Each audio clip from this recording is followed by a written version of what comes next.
Hello, this is Lady Boulay, and I hope you're having a wonderful day. Thank you for your support. Thank you for subscribing to the channel. Thank you for your comments, and thank you for your thumbs up.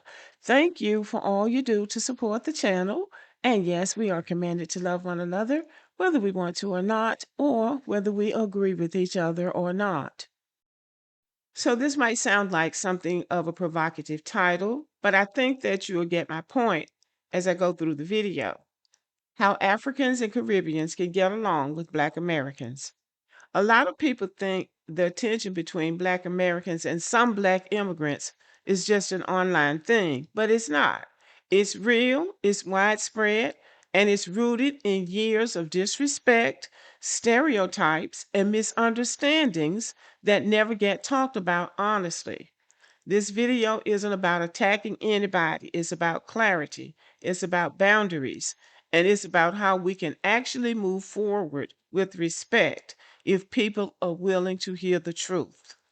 So let's talk about it. The root of the tension. There is tension between Black Americans and some Black immigrants, and we do need to talk about it. So let's start by getting some basic facts out of the way. Black immigrants were not coming to the United States in large numbers in the 1800s or 1900s. They were not allowed in this country without a white sponsor. They were not part of the early American story. The only reason the doors opened in the late 20th century is because Black Americans fought, marched, sued, and died during the Civil Rights Movement. Our pressure forced the United States to remove racist immigration quotas that excluded Black people globally. So when some immigrants come here and act like they built their own pathway into America, or worse, act like Black Americans had nothing to do with it, it's insulting. It erases our sacrifice. Now that's a fact. Those are some facts we need to get straight from the jump. So our goodwill was thrown away. And what makes this even more painful is that Black Americans actually welcomed Black immigrants at first. Black Americans have been going to Ivy League schools since the late 1800s. Let's be clear. Still, when African and Caribbean students started getting into Ivy League schools, we were proud. We thought, good. This helps break the stereotype that Black people are dumb. This helps us all. We saw their success as a win for the entire diaspora. But instead of that becoming a point of unity, some of them started to boast and brag and mock Black Americans as if our struggle was a personal failure instead of the result of centuries of systemic oppression. And to add insult to injury, those few that got those janky Ivy League degrees started comparing themselves to the poorest and most marginalized of Black Americans. Now, that was a real line that they crossed because we don't do that to our own people. That's when a lot of Black Americans started paying attention and emotionally checked out. Historically, Black Americans have always shown up for other Black groups.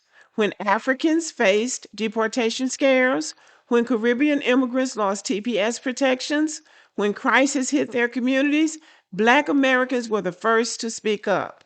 But because of the disrespect, the stereotypes, and the superiority narratives, many Black Americans are now indifferent, not hateful, just indifferent. And that indifference scares people. But it didn't come out of nowhere. It came from years of feeling mocked by the very people we tried to support. And while we're on the subject, let's just shuck it down to a cob and talk about the reality of Black American success. Let's be honest about something that rarely gets said. Black Americans are the wealthiest, healthiest, best educated, and have the highest standard of living of any Black population in the world. And we don't even brag about it. We don't use it to put other Black people down. We don't weaponize our success. In fact, despite everything we've been through, slavery, Jim Crow, redlining, mass incarceration, Black Americans get along with the descendants of our slave masters better than many groups get along with each other in their own homelands. That says something about us, and it says something about America. So when some immigrants come here and act superior, it feels strange because as a group, we've accomplished more under far harsher conditions. So that brings us to why delineation happened and why it's necessary. So this is why Black Americans started delineating. FBA, ADOS, Freedmen, and others. Not to divide, not to be xenophobic, but to protect our identity, our lineage, and our legacy from being erased or disrespected. Delineation is a boundary. It's a line in the sand and a way of saying we are not interchangeable, we are not a monolith, and we are done being disrespected. And the fact that some immigrants are mad about the delineation only proves why the boundary is necessary.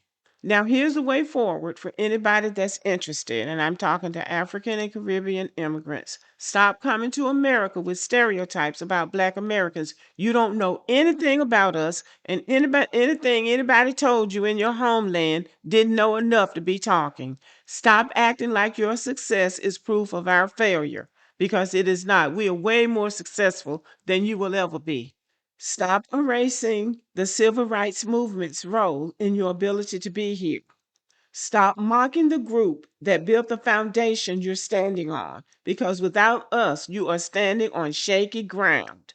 Stop expecting solidarity while giving nothing in return. And here's the part people don't want to hear, but I'm going to say it anyway. The best way forward is simple. Stay off our square, stay out of our culture, and stay out of our business. That doesn't mean we can't coexist. It doesn't mean we can't collaborate. It doesn't mean we can't respect each other. It means respect our lineage. We are not lost Africans. We are our own people. Respect our boundaries. Respect our culture. Respect that we are a distinct people with a distinct history. Unity is possible, but only if it's built on respect, not entitlement. This conversation is not about division, it's about truth, it's about dignity, it's about finally addressing the tension instead of pretending it doesn't exist. Black Americans are not being petty, we're being honest. And honesty is the first step toward real unity if people are willing to listen. Now, I don't speak for all Black Americans, but I speak for enough. And as far as this being an online thing, Black Americans are online. Old Black Americans are online. Everybody has a cell phone and everybody is on Facebook or TikTok or something. One of my friends was just telling me that her grandmama is in the nursing home. She's keeping up mess on Facebook from the nursing home. So, Black Americans are online. Furthermore, Black Americans from all age groups and all economic levels are complaining about the behavior of some of these Black immigrants that come to this country. So, this is not something that people just made up online to talk about. And we don't need anybody coming in here at the last minute trying to fix us. If you have the ability to fix something, you need to fix the place where you came from. White folks have been trying to fix us for the last 75 or 80 years. It can't be done. Everybody needs to fix themselves. This conversation is not about division, it's about truth, it's about dignity, it's about finally addressing the tension instead of pretending it doesn't exist. Black Americans are not being petty. We're being honest. And honesty is the first step toward real unity if people are willing to listen. Okay, y'all. Thank you for listening. Let me know what you think about the video. Give me a thumbs up and have a good evening.